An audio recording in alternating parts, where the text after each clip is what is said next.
اعوذ باللہ من الشیطان الرجیم بسم اللہ الرحمن الرحیم الحمد للہ حمدا کثیرا طیبا مبارکا فیہ کما یحب ربنا ویرضا یا رب لک الحمد کما ینبغی لجلال وجہک وعظیم سلطانک اشہد ان لا الہ الا اللہ وحدہ لا شریک لہ الہا واحدا احدا صمدا لم یتخذ صاحبۃ ولا ولدا ولم یکن لہ کفوا احد اللہم صلی علی محمد کل ما ذکرہ الذاکرون وصلی علی محمد کل ما غفل عن ذکرہ الغافلون رب یسر ولا تعسر وتمم بالخیر رب اشرح لی صدری ویسر لی امری واحلل عقدۃ من لسانی یفقہوا قولی رب زدنی علما کثیرا نافعا حسبنا اللہ نعم الوکیل نعم المولا و نعم النصیر لا حول ولا قوة الا باللہ العلی العظیم وما توفیقی الا باللہ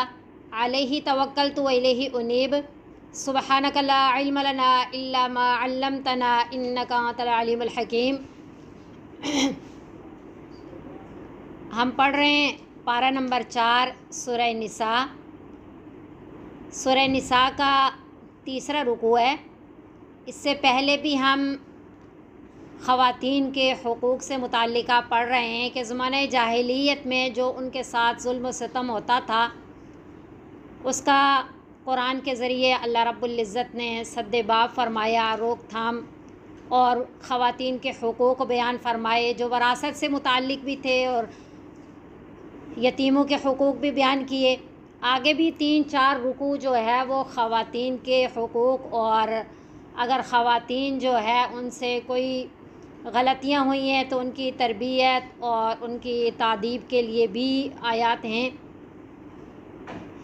ان آیات میں بھی اگر ان سے کسی قسم کی نافرمانی اور بے حیائی ہوئی اس سے سزا سے متعلق اور آگے بھی ان کے حقوق بیان کیے گئے۔ بسم اللہ الرحمن الرحیم واللاتی یأتین الفاحشۃ من نسائکم، اور وہ جو آئیں بے حیائی کو تمہاری عورتوں میں سے، یعنی تمہاری عورتوں میں سے جو تمہاری منکوحہ ہیں وہ کسی بے حیائی کا کام کریں تو فاستشہدوا، پس گواہ لاؤ، علیہن ان پر، اربعۃ منکم، 4 گواہ اپنے میں سے، فإن شہدوا، پس اگر وہ گواہی دے دیں تو فامسکوہن فی البیوت، پس روکے رکھو ان کو، یعنی قید کر دو ان کو گھروں میں، حتی یتوفاہن الموت، یہاں تک کہ اٹھا لے ان کو، پالے ان کو موت، او یجعل اللہ، یا بنا دے اللہ رب العزت، لہن ان کے لیے، سبیلا، کوئی راستہ، کوئی نیا حکم۔ اس میں جو فاحشہ لفظ ہے اس کے بارے میں حضرت عائشہ رضی اللہ یہ فاحشہ بے حیائی یعنی زنا کے بارے میں ہے، تو اس کے اصل احکامات تو سورہ نور کے اندر ہیں کہ جو شادی شدہ میاں مرد اور عورت ہیں دونوں کے لیے سنگسار کا حکم ہے، اور اگر وہ غیر شادی شدہ ہیں تو ان کے لیے الزانیۃ والزانی فاجلدوا کل واحد منہما 100 جلدہ، چاہے مرد ہے چاہے عورت ہے اس کے لیے 100 کوڑے ہیں۔ یہ آیت جو ہے یہ سورہ نور کی آیات کے ذریعے جو ہے یہ منسوخ ہو گئی ہے، وہ ناسخ آیات ہیں، یہ منسوخ ہیں۔ پہلے حکم یہ تھا کہ اگر خواتین نے ایسا کوئی جرم کیا تو ان کی جو سزا ہوگی وہ تعزیری سزا ہوگی، یعنی جو حاکم ہوگا ان کی ثوابدید پہ ہوگی، جیسی سزا مقرر کریں۔ تو ایک سزا یہ بھی کہ ان کو قید کر دیا جائے، گھروں کے اندر رکھا جائے، یا پھر اللہ رب العزت ان کے لیے حکم ثانی کوئی نیا حکم نازل فرمائے۔ اور سورہ نور کے اندر اللہ رب العزت نے حکم ثانی نازل فرما دیا، اور وہ کیا ہے؟ جو غیر شادی شدہ ہیں ان کے بارے میں اللہ نے سورہ نور کے اندر بیان فرمایا، الزانیۃ والزانی فاجلدوا کل واحد منہما 100 جلدہ، کہ زنا کرنے والی عورت یا مرد ان میں سے ہر ایک کے لیے کیا ہیں؟ 100 کوڑے ہیں۔ حضرت ابن عباس رضی اللہ تعالی عنہ فرماتے ہیں کہ جو اللہ رب العزت نے یہاں سبیلا کا لفظ فرمایا وہ کیا ہے؟ السیب، یعنی جو شادی شدہ ہیں ان کے لیے الرجم للسیبی سنگسار ہے شادی شدہ کے لیے، والجلد للبکری اور کوڑے مارنا ہے غیر شادی شدہ کے لیے۔ تو یہ حضرت ابن عباس رضی اللہ تعالیٰ عنہ کا قول ہے۔ اور حضرت عمر فاروق رضی اللہ تعالیٰ عنہ فرماتے ہیں کہ نبی صلی اللہ علیہ وسلم کو اللہ رب العزت نے برحق نازل فرمایا اور آپ کو قرآن عظیم الشان کتاب عطا فرمائی، اور اللہ رب العزت نے قرآن میں رجم کا حکم نازل فرمایا۔ نبی صلی اللہ علیہ وسلم نے بھی رجم کیا، یعنی سنگسار کیا، یعنی پتھر مار کر کے یعنی پتھروں کے ذریعے وفات ہو جائے، اس کو سنگسار کہتے ہیں، رجم کہتے ہیں۔ اور حضرت عمر فاروق رضی اللہ تعالیٰ عنہ فرماتے ہیں کہ ہم نے بھی رجم والا حکم کیا، لیکن رجم کا حکم باقی ہے، آیت منسوخ ہو گئی ہے جو اللہ رب العزت نے نازل فرمائی تھی۔ اب اس کے لیے یہ جو احکامات ہیں، اگلی آیت بھی پڑھ لیتے ہیں، پھر 3 باتیں اس میں سمجھتے ہیں۔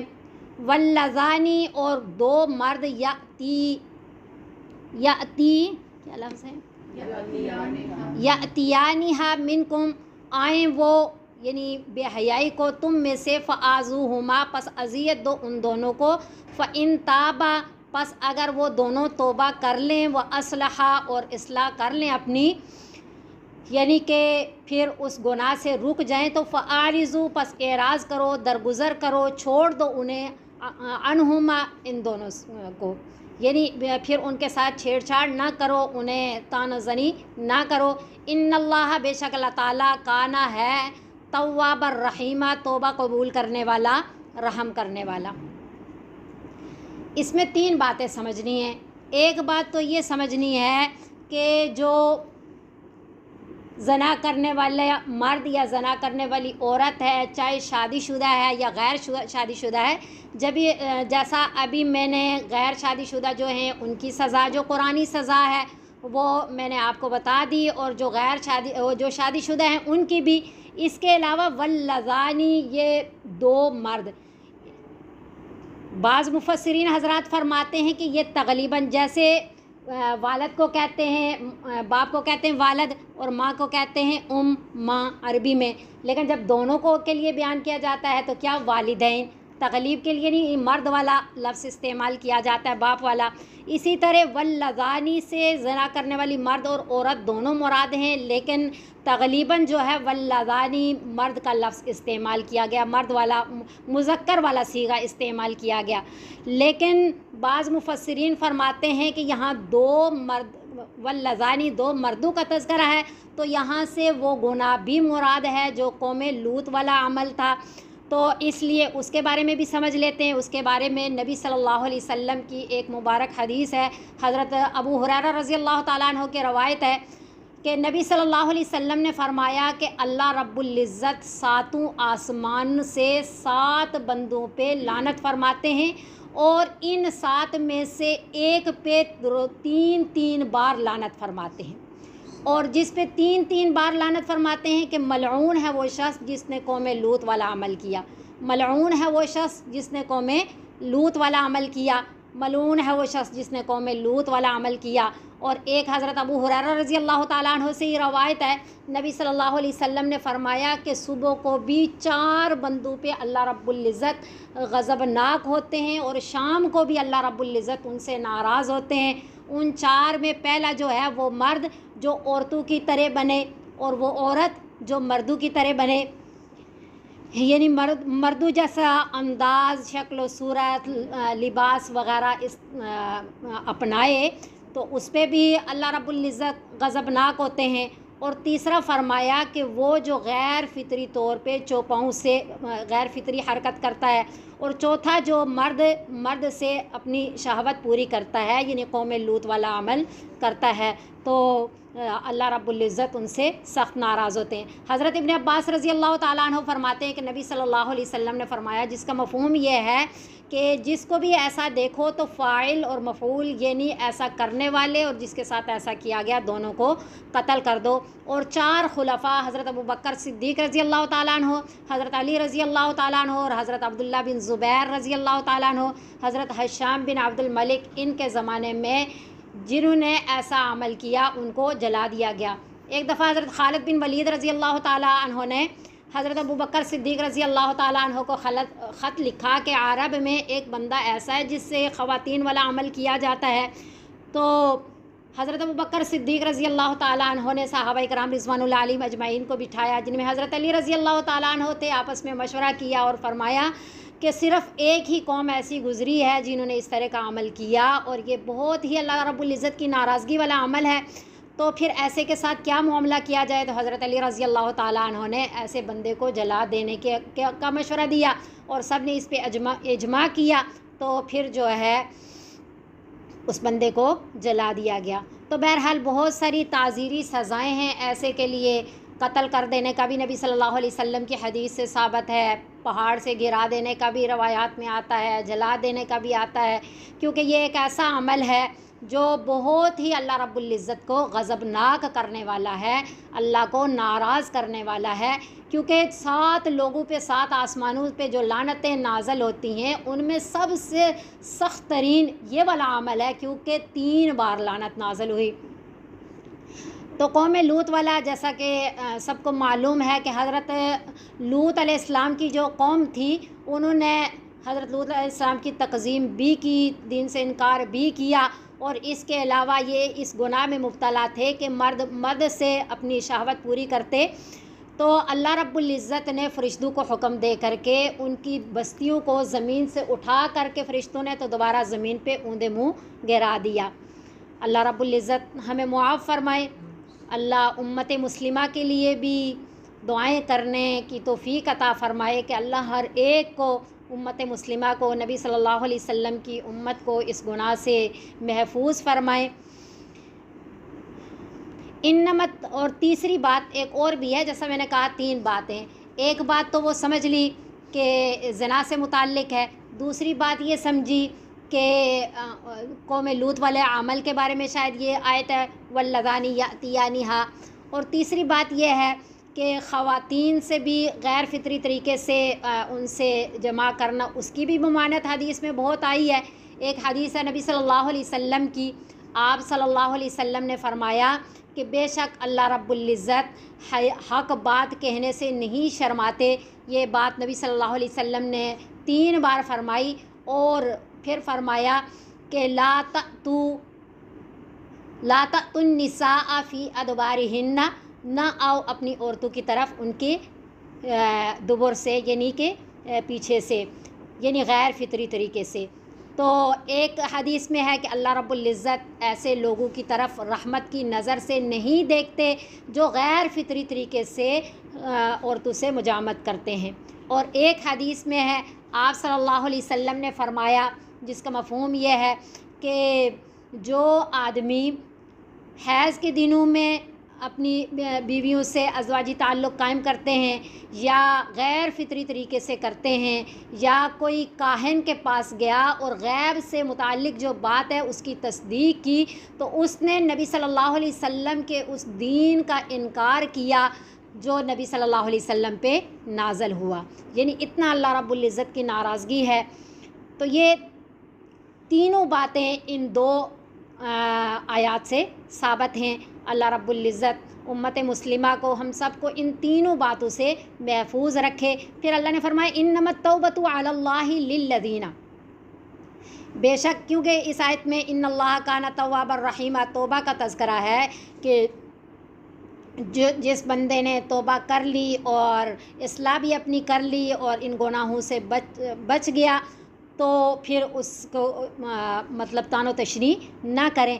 تو توبہ کب قبول ہوگی؟ جب سزا نافذ ہو چکی. سزا نافذ ہونے کے بغیر جو ہے وہ توبہ قابل قبول نہیں ہے.